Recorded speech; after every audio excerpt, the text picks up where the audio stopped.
Barcelona. I would say they got handed a slightly easier draw than PSG. Chelsea, they're playing against PSG, Frankfurt, Club Brugge, Olympiacos, Slavia Prague, Copenhagen and Newcastle. Nico, when you're looking at who they've been drawn up against, do you think they can follow up from all the good we saw last season? What do you think, sir? Yeah, I definitely do think so. And this is where I stand on the new format, if it's good or it's bad. I think there's a lot of arguments pro, but for example, I look at these matchups for Barcelona and I'm going to argue con in this specific example. Why? Because if Barça picks up points against maximum points, I'm talking about Frankfurt, Brugge, Olympiacos, Slavia Prague, Copenhagen, that should put them through. Which, in turn, diminishes a little bit the value in the individual matchup between Barcelona and PSG, between Barcelona and Chelsea, and between Barcelona and Newcastle. Obviously depends where it is on the schedule. Perhaps those are the last 3 games and perhaps they stumbled on the way to those last 3 games. We don't know. Again, we don't know the order of these games. But in theory, I look at this and I think Barcelona should be in the top 8. If you snag any points off of PSG, Chelsea, Newcastle, you should be in the top 8. They're plus 700 right now, according to the bookies going into this bet. Of course, I think when you look at the draw, yes, I think Nico's right. I think Barcelona should be a favourite to actually win this group. There is a bit of competition there, obviously, against Paris Saint-Germain, Chelsea, who I think will be a real fortress, difficult places to go play. Great history between those clubs. Frankfurt have improved. They've got off to a great start in the Bundesliga. I'm really impressed with what they've done, considering they've lost some key players and added some new players into their squad.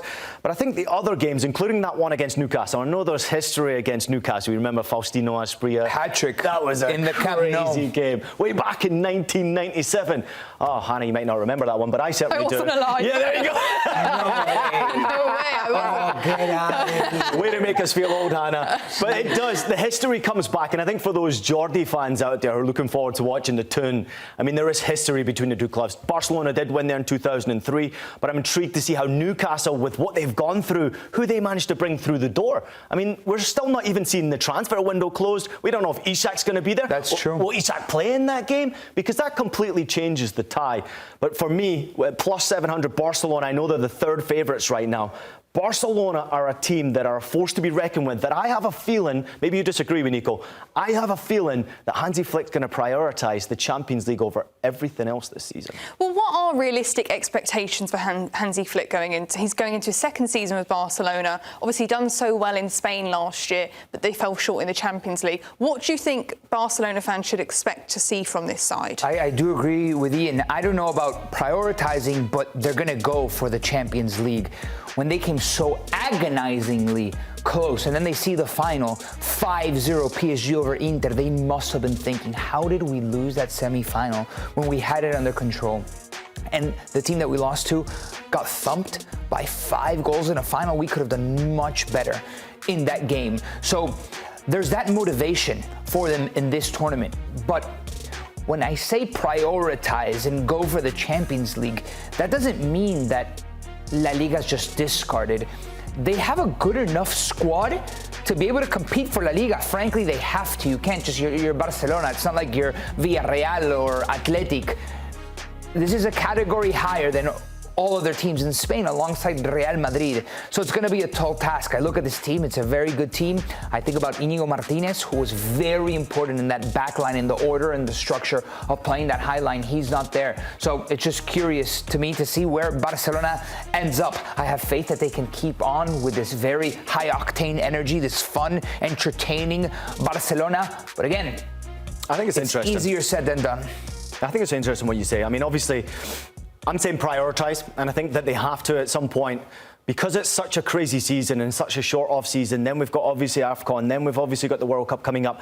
I think teams are going to start to prioritise one or the other. I think domestically, you can't just throw it away. You can't disrespect La Liga like that. And Hansi Flick knows how to win La Liga. I think Real Madrid are under a bit more pressure to have a trophy this season, which is why I think maybe Xabi Alonso will really go for those domestic trophies in particular.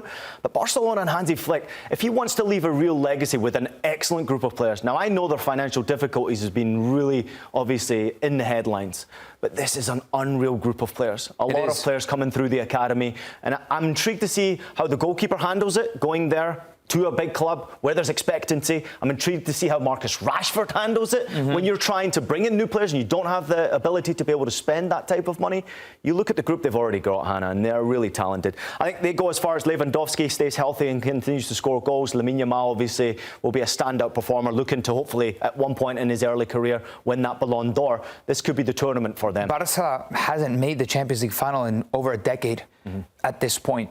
But I feel like by the time March comes around, April comes around, and they're even on points or close to even on points with Real Madrid, how do you focus on Champions League and not care about La Liga? These are these teams: Real Madrid, Liverpool, Barcelona. I can start naming a Bayern, a couple few that have to be locked into a title race as well. You got to find a way to spread your eggs into every basket, because if you lose in one tournament, there will be certain questions. I think you can prioritise, though. I think you can. I mean, that's why we're obviously seeing not only 21, 22 players in rosters anymore. We're seeing 26, 27 to 30 players in rosters. And they're bringing quality and depth. I mean, look at Real Madrid's roster right now. It's ridiculous, the players who can't even get into the starting 11. So I'm intrigued to see how, obviously, the Spanish teams do. But Barcelona in particular, I'm going to throw it out there once again. They're my favourites for the competition this year. I've got a feeling Hansi Flick, he knows how to get it done in the Champions League. He's obviously had a lot of success there